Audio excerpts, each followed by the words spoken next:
Good morning students, my self doctor R P Bagdi. आज अपन बात करेंगे cost accounting BCom part first paper first के बारे में, जो कि आपके अकाउंटेंसी का पार्ट फर्स्ट है। इससे संबंधित वीडियोज मैंने आपको पहले भी बताया था कि कॉस्ट अकाउंटिंग में कौन कौन से पार्ट्स होते हैं। उसमें अपन ने बात की लेबर की, मटेरियल की। तो आज अपन जो बात करेंगे वो करेंगे सामग्री नियंत्रण की प्रक्रिया, procedure for material control.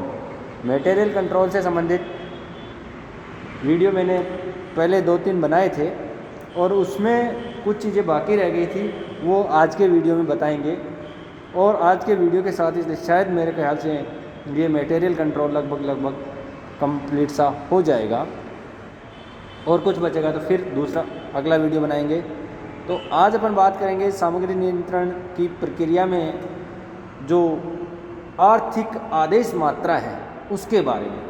Economic order quantity, बच्चों इससे संबंधित क्वेश्चन आपको एग्ज़ाम में 100% पूछेगा, इस बात का आप ध्यान रखें। और आर्थिक आदेश मात्रा किसे कहते हैं? किसी वस्तु का जिस मात्रा में आदेश दिया जाता है वह उस वस्तु की आदेश मात्रा कहलाती है। जैसे सीमेंट कंपनी है और उससे कोई सीमेंट के कट्टे मंगाने हैं और एक टाइम में जितने कट्टे मंगवाए जाएंगे, जैसे 100 कट्टे एक बार मंगवाए जाएंगे तो आदेश मात्रा 100 कट्टे हो जाएगी। ठीक है। तो किसी वस्तु का जिस मात्रा में आदेश दिया जाता है उस वस्तु की आदेश मात्रा कहलाती है। इसके बाद आदेश मात्रा के निर्धारण पर 2 बातों का प्रभाव पड़ता है कि आदेश मात्रा कितनी होनी चाहिए, ये किस प्रकार से निर्धारण किया जाएगा। इसके लिए अपने को 2 बातों का ध्यान रखना चाहिए। पहली है क्रय पर लागत, परचेजिंग कॉस्ट, और दूसरी है भंडारण पर लागत, कैरिंग कॉस्ट। थोड़ी मात्रा में बार सामग्री खरीदने पर क्रय होने वाले व्यय बढ़ जाते हैं और बड़ी मात्रा में सामग्री खरीदने पर ये व्यय कम हो जाते हैं। कहने का मतलब कि अपन अगर बार में ऑर्डर देंगे तो क्रय करने की लागत बढ़ जाएगी, खरीदने पर जो लागत है वो बढ़ जाएगी, और बड़ी मात्रा में आदेश देंगे तो आदेश की जो लागत है वो कम हो जाएगी।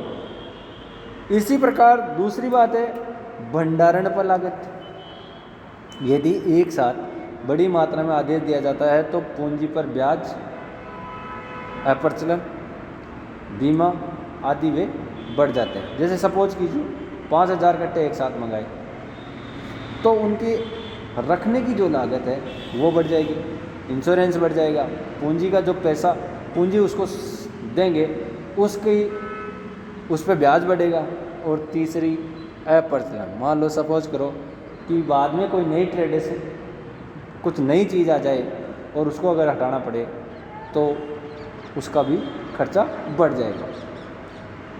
थोड़ी मात्रा में अधिक बार सामग्री खरीदने पर ये सभी वे कम हो जाते हैं। और छोटी मात्रा में देंगे तो रखने का एक कमरा है, एक कमरे में जितना आएगा उतना ही सामान अपन मंगवा सकते हैं।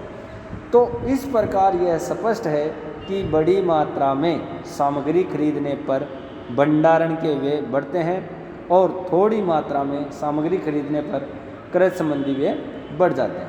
अतः क्रय आदेश ऐसी मात्रा का दिया जाना चाहिए जिसमें दोनों का योग न्यूनतम हो। इस मात्रा को आर्थिक आदेश कहा जाता है, इकोनॉमिक ऑर्डर क्वांटिटी कहा जाता है। इसको कैसे निर्धारण करेंगे? आर्थिक आदेश मात्रा का फॉर्मूले के द्वारा अगर निर्धारण करना है तो उसमें क्या करेंगे, EOQ equal to 2RO upon C। कहने का मतलब 2RO रिक्वायरमेंट, R का मतलब रिक्वायरमेंट, एनुअल रिक्वायरमेंट अपने को कितनी है, वार्षिक उपभोग कितनी इकाइयों का होगा, वो R से अपन सिंबल यूज करेंगे। और O का मतलब है ऑर्डरिंग कॉस्ट, ऑर्डर देने की, एक ऑर्डर पर एक आदेश देने की लागत कितनी होती है। और फिर upon C, 2RO upon C का मतलब होता है कैरिंग कॉस्ट, रखने की लागत। तो ये तीन चीज़ आपको ध्यान रखना है आर्थिक आदेश मात्रा का कैलकुलेशन करते समय।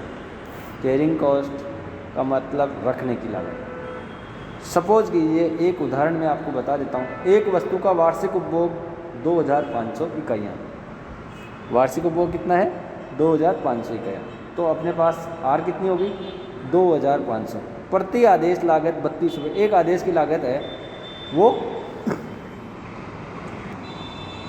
32 रुपये है और प्रति इकाई लागत 50 रुपये है तथा भंडारण लागत औसत सामग्री का 8% है, तो आर्थिक आदेश मात्रा क्या होगी 2RO। 2 का मतलब 2 और इसका वर्गमूल का निशान लगाएगा, अंडर रूट रहेगा, तो 2 इंटू 2500 एनुअल कंज्यूम्ड इकाइयाँ, और आदेश की ऑर्डरिंग कॉस्ट कितनी है 32 रुपीज़, और कैरिंग कॉस्ट कितनी है 8%, भंडारण लागत औसत सामग्री का 50, तो एक इकाई लागत 50 रुपये है, तो 50 का 8% निकालेंगे, उसका भाग देंगे और भाग देने के बाद इसका सॉल्यूशन करेंगे तो 200 यूनिट्स आएगी। अर्थात एक बार में इस वस्तु की 200 इकाइयों का आदेश दिया जाना चाहिए। आर्थिक आदेश मात्रा का अन्य सूत्र है जो मैं आपको इस स्लाइड से बता रहा हूँ।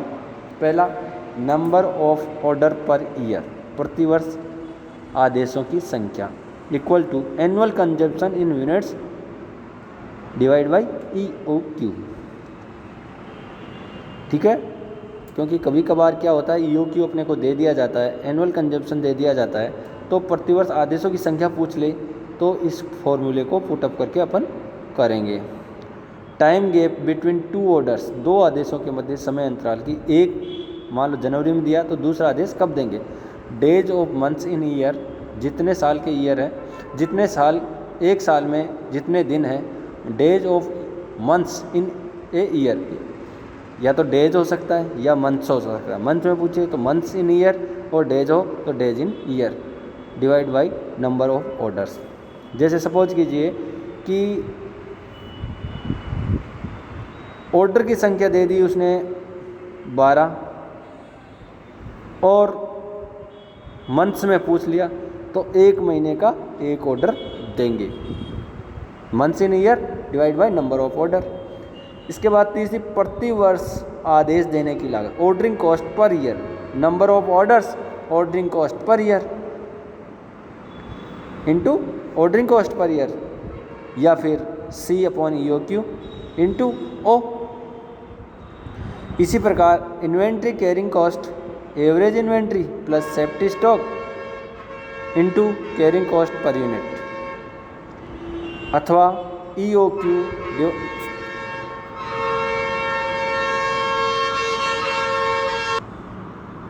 इसके बाद total cost of inventory for the year, purchasing cost plus ordering cost plus carrying cost, ये तीनों फॉर्मूलेज मैंने आपको बता दिए हैं। ये चीज़ें आपको ध्यान रखनी है।